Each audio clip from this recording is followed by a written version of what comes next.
We will go on the record in the matter 25 CF 36, State of Wisconsin versus Christine Stewart. This date appears through District Attorney Kevin Schmidt in person. We have Ms. Stewart appearing in person with counsel Emma Campion. We're set here today in this matter for a plea and sentencing. The parties have reached an agreement. Can you please recite it for the record, Ms. Campion? Yes, Your Honor. Ms. Stewart will plead to count 2. Counts 1 and 3 will be dismissed and read in. The parties jointly recommend a withheld sentence and a probationary period of 18 months. I believe the conditions recommended are an AODA assessment and follow through and absolute sobriety. Basis for the public interest, Mr. Schmidt. Judge, with the conviction that's resulting today, there's public accountability for what happened here. These were both individuals who were not known by law enforcement to be selling. They were not names that were coming up as they were dealing with people in the community or informants or anything like that. The manufacturer count is the most serious count. I don't think prison or jail is necessary on this offense for those reasons. When you looked at the setup they had in the basement, it's reminiscent of what I'd say some people make like microbreweries, like that kind of analog to it. The limited evidence we had for sale was the daughter said she saw mom exchange some for money one time in the parking lot, and they had a notebook that had some names on it. It was somewhat ambiguous. And even if you did take that to be some sort of drug ledger, there are only like 4 unique names on it. So it's not like it was probably just giving to friends is what I would estimate. Right, how much are we talking? What do you mean? Quantity. In the basement, how big is this grow? It wasn't very big. It's hard to talk about THC because the gram terminology is very different than when we talk about methamphetamine or fentanyl. The count that we charged with the possession with intent was 1,000 to 2,500, which, you know, if that were meth, that'd be a crazy amount. For THC, it's really not. And so if I'm recalling correctly, there was, I believe, under 25 plants. Well under, yes. Well under, okay. All right. Yeah, I think we found total 13. 13, okay, so that is well under. So, Ms. Stewart, I have in front of me a plea questionnaire waiver of rights form. Do you recognize this document? I do, Your Honor. Did your attorney go over this document with you? Yes. Did she thoroughly go over it with you, essentially reading it to you word for word? Yes, she did, Your Honor. And you understood everything completely? Yes, Is that your signature on the second page? it is, Your Honor. It indicates you are pleading guilty to count 2, manufacturing and delivering THC greater than 200 but less than 1,000 grams. And Ms. Campion, is this as a party to a crime or does it matter? It was charged as party to a crime. I mean, I suppose then she's pleading to the count as charged. So Count yes. as charged. Okay, so you are 35 years old and you have 12 years of schooling. You can read, write, you understand the English language, no drugs, alcohol, or medications in the last 24 hours, and no mental illnesses or disorders. Is that correct? Correct, Your Honor. Did your attorney thoroughly go over with you what the state would have to prove your guilt beyond a reasonable doubt?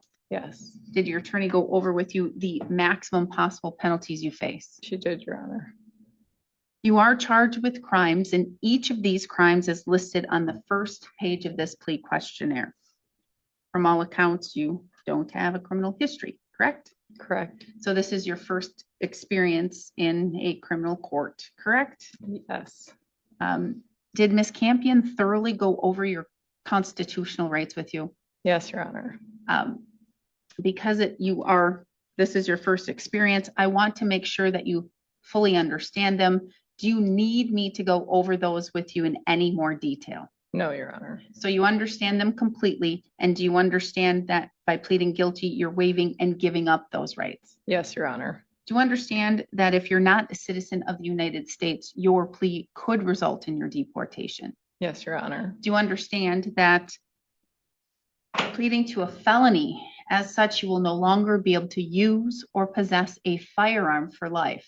Yes, Your Honor. You will no longer be able to vote in any election until your civil rights are restored. Yes, Your Honor. Do you understand what that means? Yes, Your Honor. Okay, so I don't need to go over that with you in any more detail. No.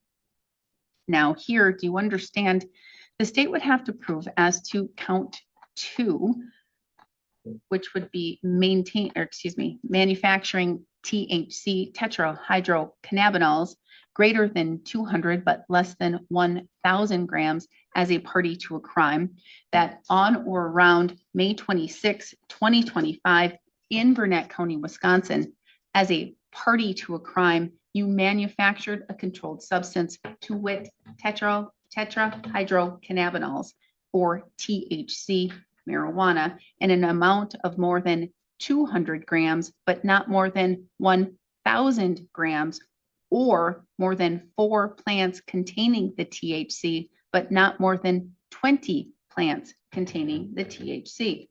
That's a lot there. Do you understand all that I have just stated of what the state would have to prove? Yes, Your Honor. Do you understand what it means to be a party to a crime? Yes, Your Honor. Well, it means you either directly committed the crime yourself, you aided and abetted someone who was committing the crime, or you conspired with one or more people to commit a crime and one or more affirmative steps were taken towards the commission of the crime. So do you understand what it means to be a party to a crime? Yes, Your Honor. Do you understand the maximum possible penalty could be a fine of up to $10,000 or imprisonment of not more than 6 years, or both? Yes, Your Honor. Do you also understand that there is an agreement that's been reached, and it was stated on the record, plead to count 2, that felony, have the other counts dismissed and read in for purposes of sentencing, and a recommendation of probation with a withheld sentence? Do you understand that offer and the agreement that you've reached? Yes, Your Honor. Do you understand that I'm not bound to follow that offer?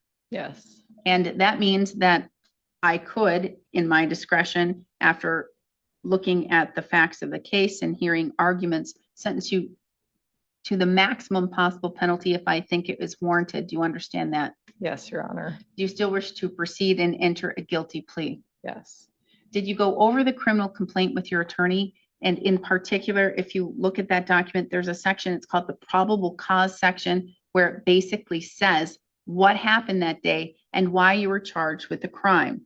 Yes, It Your looks, Honor. yeah, and it looks like your attorney is showing you the electronic version right now. Yep. For the most part, as it relates to count 2 that you are pleading guilty to, are those facts accurate? Yes, Your Honor. Are you pleading guilty to this charge because you are guilty? Yes, Your Honor. Did you maintain or did you manufacture at least THC greater than 200 but less than 1,000 grams? Yes, Your Honor.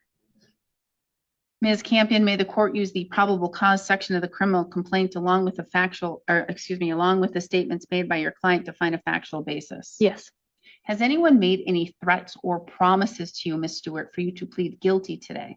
No. You're doing so freely and intelligently. That means you are telling the court that you fully understand what you're doing, Yes. and voluntarily. Yes, Your Honor. Has your attorney represented you competently? Yes. Has she answered all of your questions? Yes, she has. Has she looked at this matter thoroughly? Yes, Your Honor. Has she discussed with you the discovery and evidence that exists in this case? Yes, Your Honor. Has she discussed with you any potential defenses or a lack of defenses in this case? Yes, Your Honor. Did she discuss with you what it would mean if you were to go to trial? Yes. Did she tell you it is your decision and your decision only? Yes, Your Honor. Are you satisfied with her services? Yes. Any questions for this court or for your attorney before I proceed?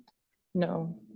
As to count 2, manufacturing or delivering THC greater than 200 but less than 1,000 grams, a class H felony, as a party to a crime, how do you wish to plead? Guilty, Your Honor. The court will find your plea of guilt is done knowingly, intelligently, and voluntarily.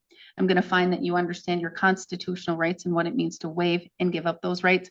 I'm going to find a factual basis to accept your plea of guilt.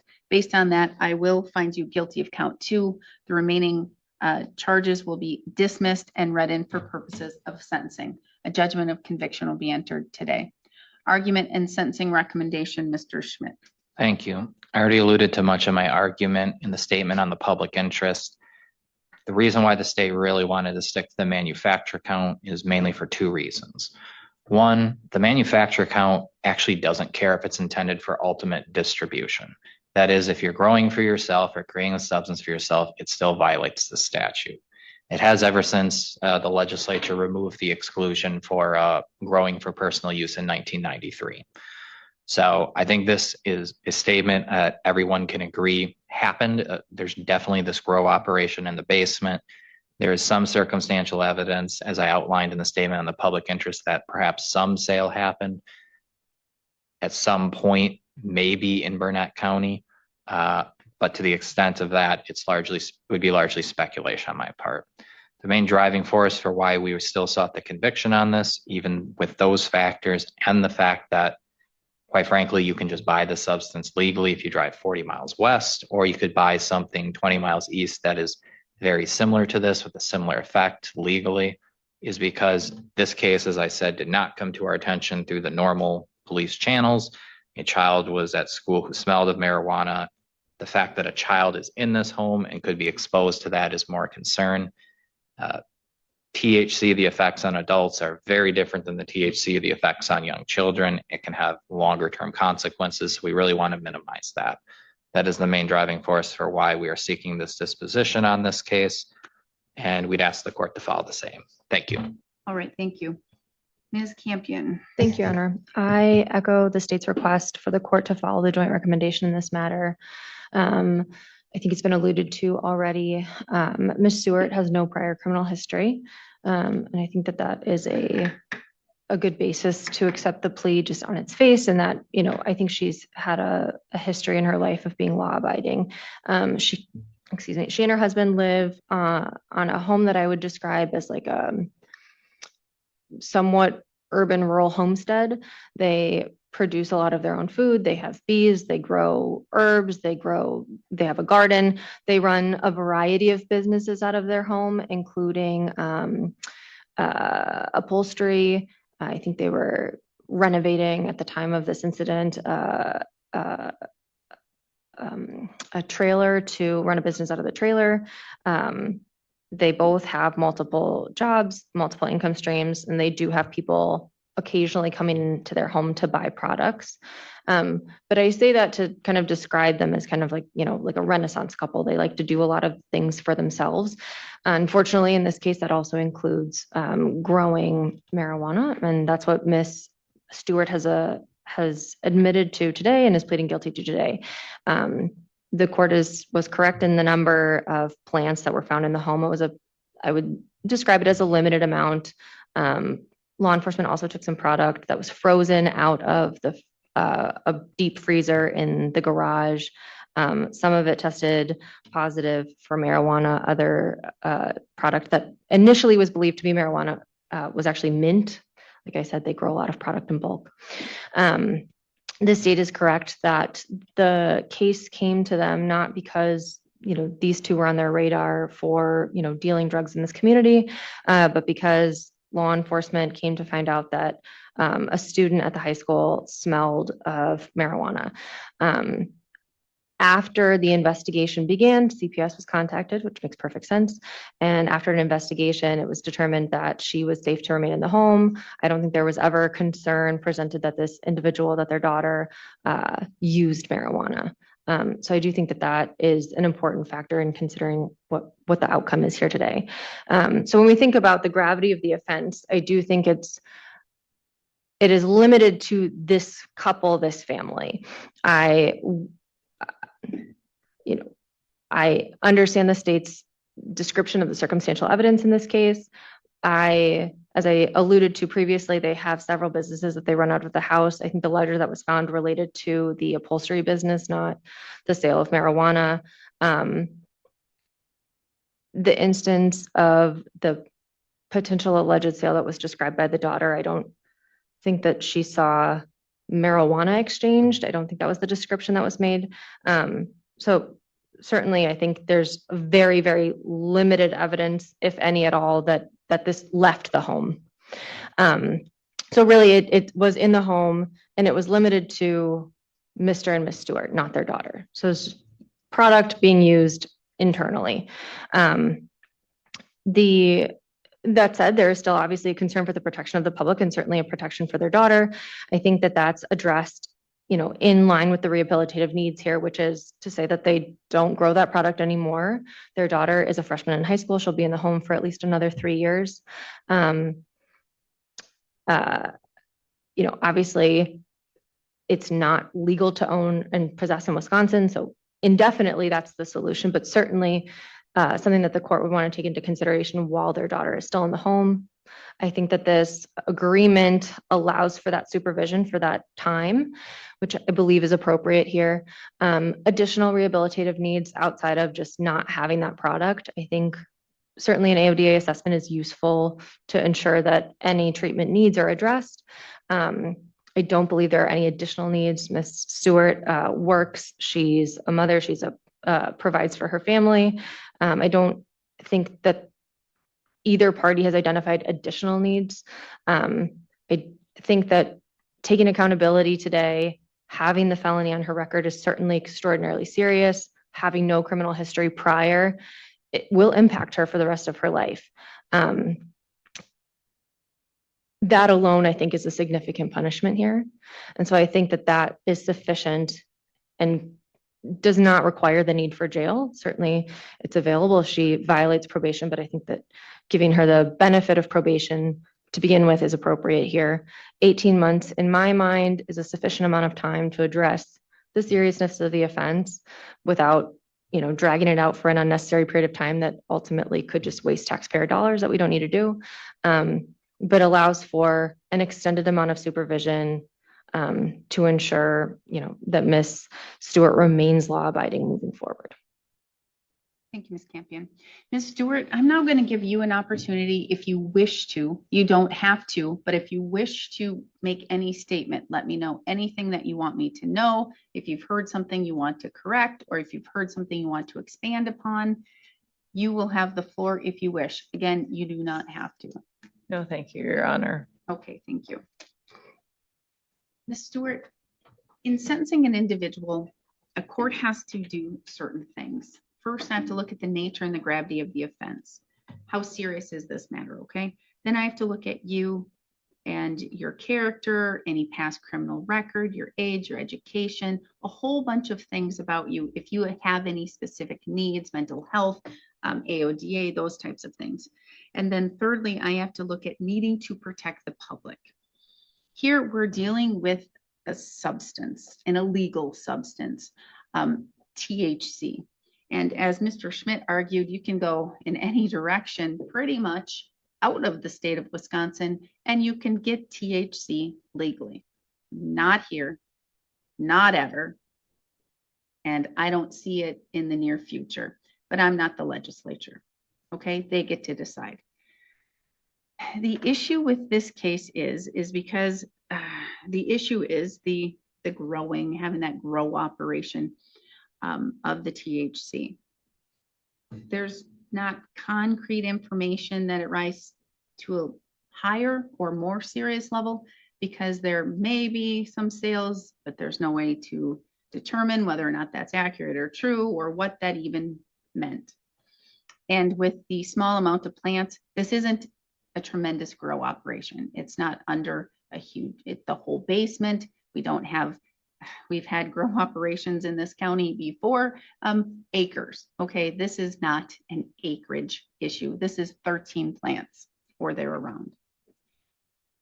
I don't know why or the reasons that you have or your husband has or anything about why you smoke THC.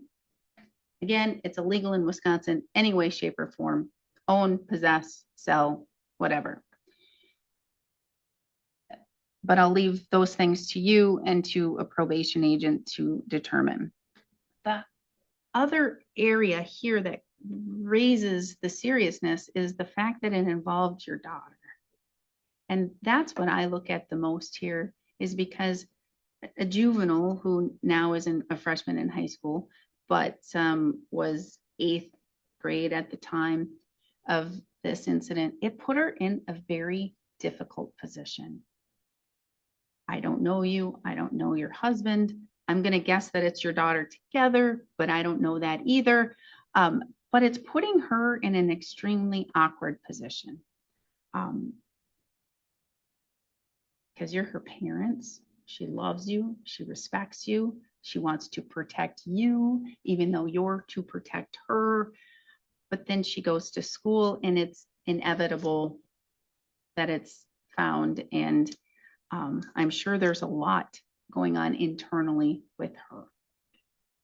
Hopefully that's going to be addressed, and hopefully she knows that her mama and her daddy are not upset with her, that she did the right thing.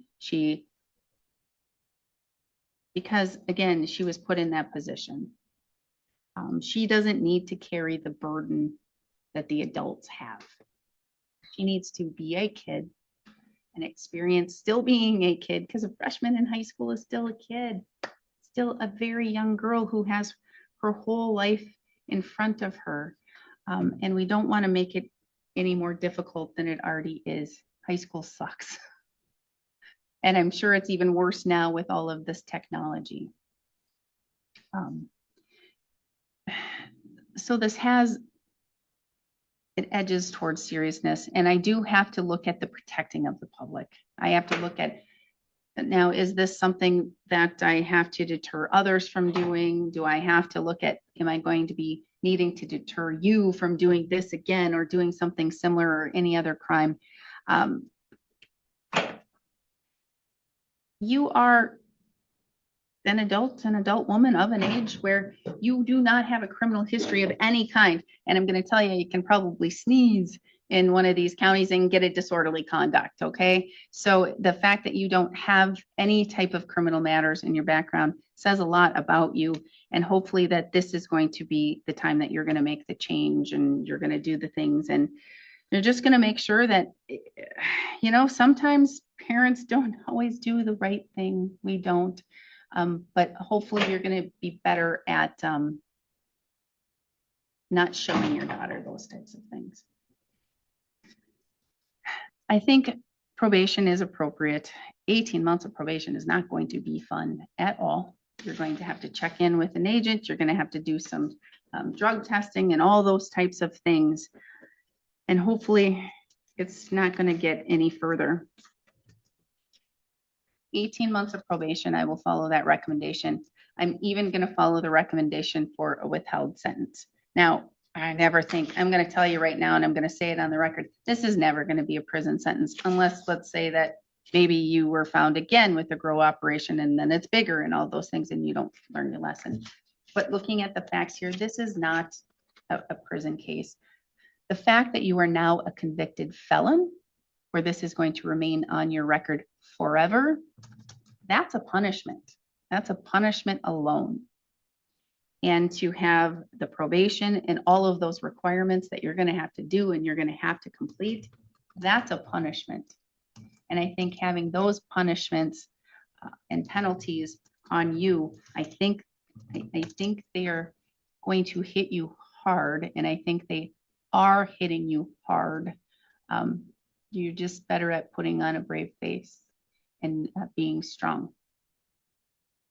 I don't foresee revocation in this matter, so I don't believe I will need to make any determination upon any type of incarceration sentence. And that's why I'm not doing an imposed and stayed, because I can't say with this case how much jail, at least at this time, it could be.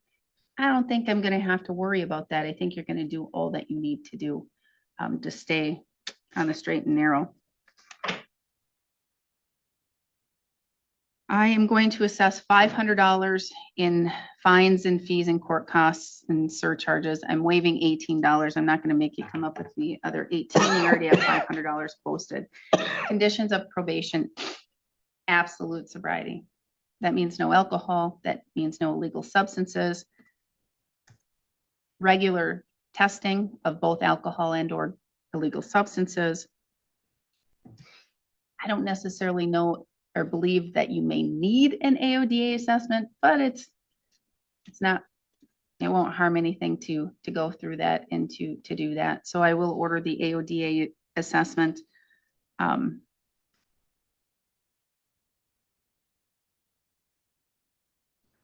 don't see many other conditions here. Just stay out of trouble so you're not going to be back in front of the court. And you are working? Yes. Where do you work? I own my own cleaning business and I also work at the Pheasant Inn in Okay. town. All right. So I'm not going to put on a no bar, no establishment that serves alcohol. I don't think alcohol is your issue, honestly. I'm not saying that you have a issue, or I'm not defining you as having an issue. But with this case, there was an issue that needs to be corrected. I do need your DNA. You're going to need to provide that to the jail. You'll come up here and get a form when we're done. Go to the jail, provide your DNA.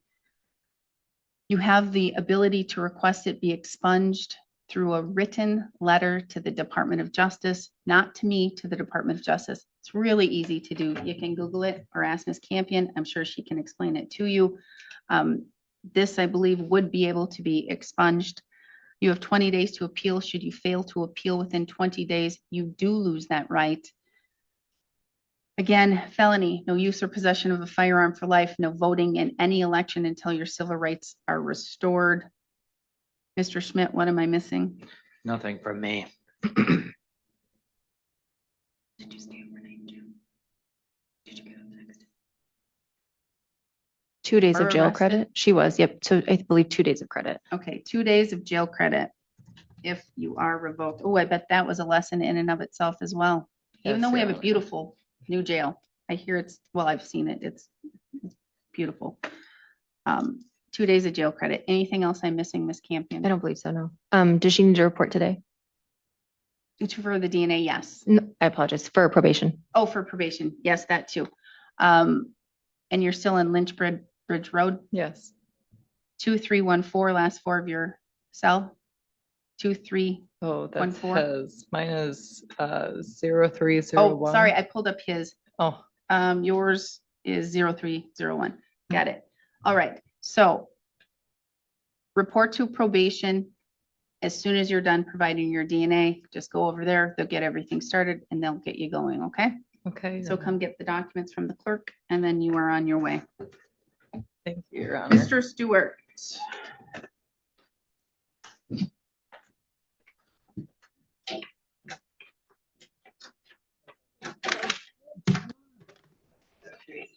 On the record in the matter 24 CF 336, State of Wisconsin versus Andrich. The state appears through District Attorney Kevin Schmidt in person. Ms. Andrich appears in person with counsel Daniel Chapman. We're set today in this matter for a status conference. Mr. Chapman, please update the court.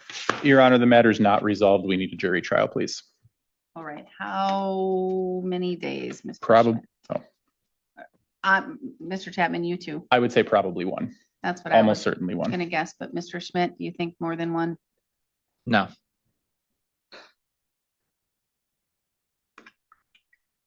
And you're pretty confident jury? Yes, Your Honor.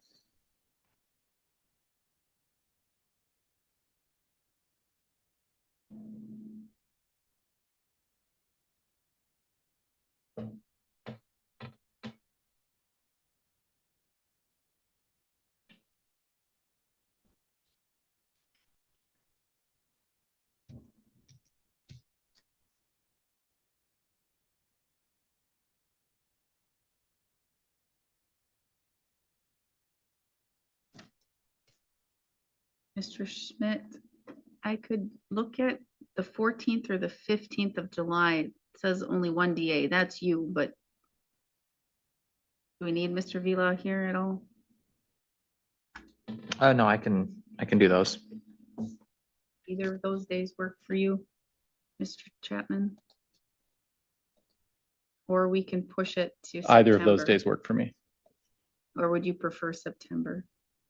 July is good. All right, so then let's do July 14.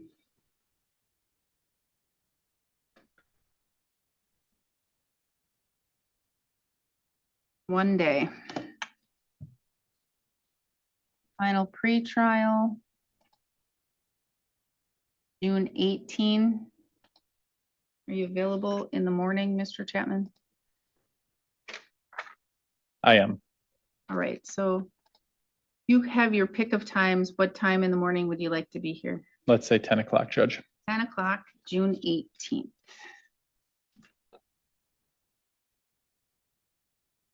June 18th at 10 o'clock. All right, thank you. We will see you then. You can come get your notice, and then Mr. Chapman has a whole bunch of other cases right now, okay? Okay. Do not leave. I will talk to you when I'm done with all my other stuff. I believe I have Sherry Copoff on the Kappa, yes. video.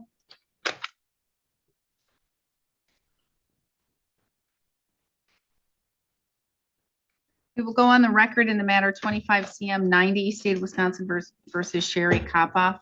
The state appears through District Attorney Kevin Schmidt in person. Ms. Copoff appears by video conferencing. Her counsel, Daniel Chapman, is in person. We're set for a status conference. Mr. Chapman, please update the court. Your Honor, Ms. Kapoff is actively participating in the intoxicated driver intervention program. I know there has been some difficulty with her assessment becoming completed because the person she was referred to, I believe, canceled her appointment and doesn't do them anymore. She has been in communication with Tessa. I believe she's done with her community service. So I'm just asking for another status to give her time to complete that. Well, you're June 18 at 10. Think that's enough time? I would hope so, Your Honor. Right, June 18th at 10. If by chance everything gets worked out and she would like to have a resolution before then, just call Mary. I will. Thank you. Thank you. We're adjourned. Thank you, Ms. Kapoff. Thank you. Kapoff. All Kappa. right. Thank you, Mr. Tyrone Hoff. We will go on the record in the matter 26 CF 29, State of Wisconsin versus Tyrone Hoffbeck. The state appears through District Attorney Kevin Schmidt in person. Mr. Hoffbeck appears in person with the newly appointed counsel Daniel Chapman. We're set today for an initial appearance. Mr. Chapman, were you able to go over the criminal complaint with Mr. Hoffbeck? I was, Your Honor. He understands charges and maximum penalties. He does. Formal reading or waive. We will waive reading of the complaint. Enter not guilty, please. On Yep. the misdemeanors. On the misdemeanors, yes. Are you still on Plover Street? Yes, Telephone ends in 0494. yes, May we send you text message notifications of upcoming hearing dates? yes. Thank you. Prelim within time limits.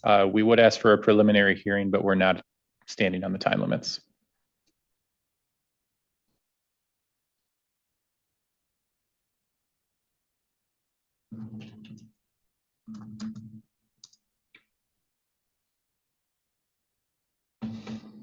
I can do May 28th at 11:15. I have a trial that day, Your Honor. May 6th at 10. That works just fine. All right, May 6th at 10, we'll have a preliminary hearing. Come up and get your notice and you're free to go. Thank you. Do you have any other questions for me? We didn't have a lot of time to talk, hang out in the hallway, and I'll be out there. Actually, wait around because I need a phone number for you too. Okay. Thank you. Ms. Matrius? Alana?